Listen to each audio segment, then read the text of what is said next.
guys, aku mau nanya nih, pernah nggak sih ngalamin aplikasi error pas lagi butuh banget? Atau jaringan internet kantor tiba-tiba mati tanpa pemberitahuan? Kesel banget kan?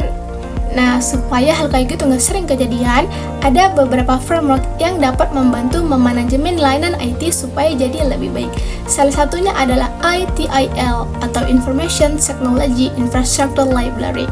Nah, di video kali ini, saya, Endang Safitri, dan juga keempat teman saya, Mika Adelia, Asmi Ainul Rifki, Serli Septia, dan juga Anggi Andini akan membahas apa itu ITIL, kenapa penting, dan gimana cara kerjanya dengan contoh nyata dalam kehidupan sehari-hari. Jadi, kalau kalian bekerja di dunia IT atau penasaran gimana layanan IT bisa berubah menjadi lebih profesional, simak video ini sampai habis ya.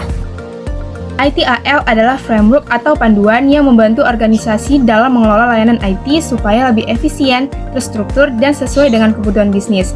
Bisa dibilang, ITIL itu seperti buku panduan buat perusahaan supaya layanan IT mereka berjalan mulus dan gak bikin pengguna frustasi. Contoh sederhananya nih, bayangin aja kamu kerja di perusahaan yang punya layanan e-commerce. Kalau sistem pembayarannya sering error, pelanggan pasti kecewa dan bahkan bisa pindah ke kompetitor lain. Nah, dengan ITIL, tim IT bisa punya prosedur yang jelas buat menangani masalah seperti ini, supaya layanan tetap stabil dan pelanggan puas. Dengan ITIL, ada banyak manfaat yang bisa didapat loh, seperti yang pertama, lebih cepat dan responsif, di mana masalah bisa ditangani lebih cepat. Yang kedua, mengurangi downtime, jadi sistem jarang error atau down. Yang ketiga, meningkatkan kepuasan pengguna, di mana pengguna nggak frustasi karena layanan yang buruk. Yang keempat, efisiensi operasional.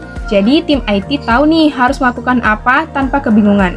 Contoh nyatanya, misal di perusahaan transportasi online seperti Gojek atau Grab, sistem pemesanan driver harus selalu berjalan 24 jam dong.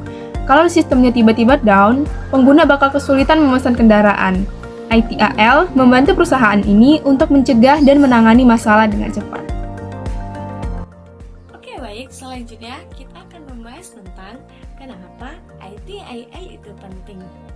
Karena tanpa adanya ITIL, layanan IT bisa jadi berantakan. Tapi dengan adanya ITIL, ada banyak manfaat yang bisa kita dapatkan.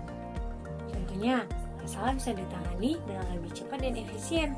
Yang kedua, mengurangi downtime. Dengan pengurangan downtime, sistem lebih stabil, jarang error atau down. Yang ketiga, meningkatkan kepuasan pengguna.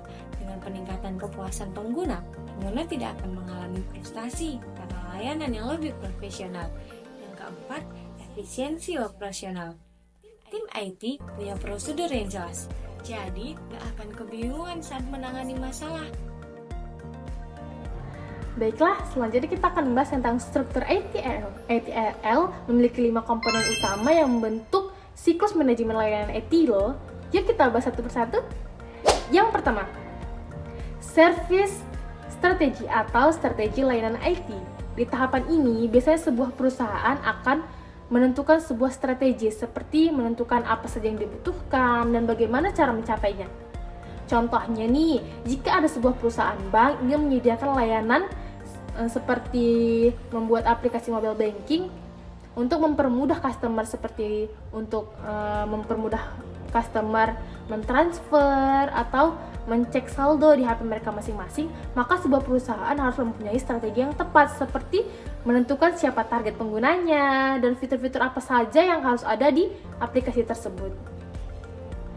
Maka dari itu, strategi ini sangat penting. Karena apa? Karena jika strategi tidak jelas, maka layanan yang digunakan akan gagal karena tidak sesuai dengan kebutuhan pelanggan. Yang kedua, yakni service design atau desain layanan IT. Di tahapan ini, biasanya sebuah perusahaan akan mulai merancang suatu desain layanan IT nih, sesuai dengan strategi yang telah mereka tentukan. Seperti menentukan teknologi apa yang dipakai, bagaimana keamanannya, kemudian bagaimana layanan tersebut beroperasi. Contohnya seperti mobile banking, kan?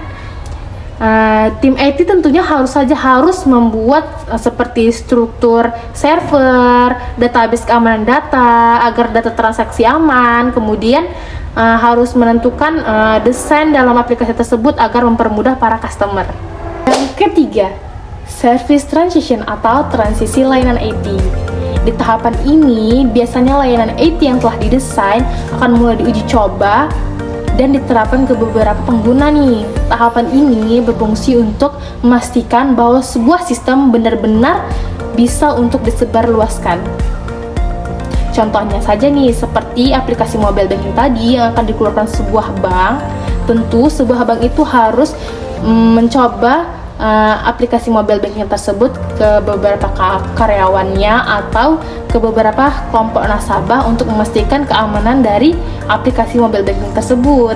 Yang keempat, yaitu ada service operation atau operasional layanan IT. Setelah layanan diluncurkan, tim IT harus memastikan semuanya berjalan dengan baik. Ini termasuk menangani masalah teknis, memantau sistem, dan merespon keluhan pengguna. Contoh, suatu hari tiba-tiba banyak nasabah mengeluh bahwa aplikasi mobile banking mereka gagal login. Di tahap service operation, tim IT harus segera salah satunya mendeteksi penyebab masalah, memperbaiki bug atau meningkatkan kapasitas server, serta memberikan informasi kepada pengguna supaya mereka tahu sedang ada perbaikan. Tanpa operasional yang baik, pengguna bisa kehilangan kepercayaan terhadap layanan. Berikut yang kelima adalah continual service improvement atau peningkatan berkelanjutan. Di tahap terakhir ini, perusahaan harus terus mengevaluasi dan meningkatkan layanan IT berdasarkan feedback pengguna dan data operasional. Contoh, setelah aplikasi mobile banking berjalan 6 bulan, banyak sekali pengguna mengeluh kalau proses login terlalu lama. Di sini, tim IT harus melakukan salah satunya adalah update sistem login supaya lebih cepat. Lalu, menambah fitur face recognition untuk keamanan yang lebih baik. Dengan pendekatan ini, layanan IT nggak cuma stabil, tapi juga makin berkembang sesuai kebutuhan pengguna.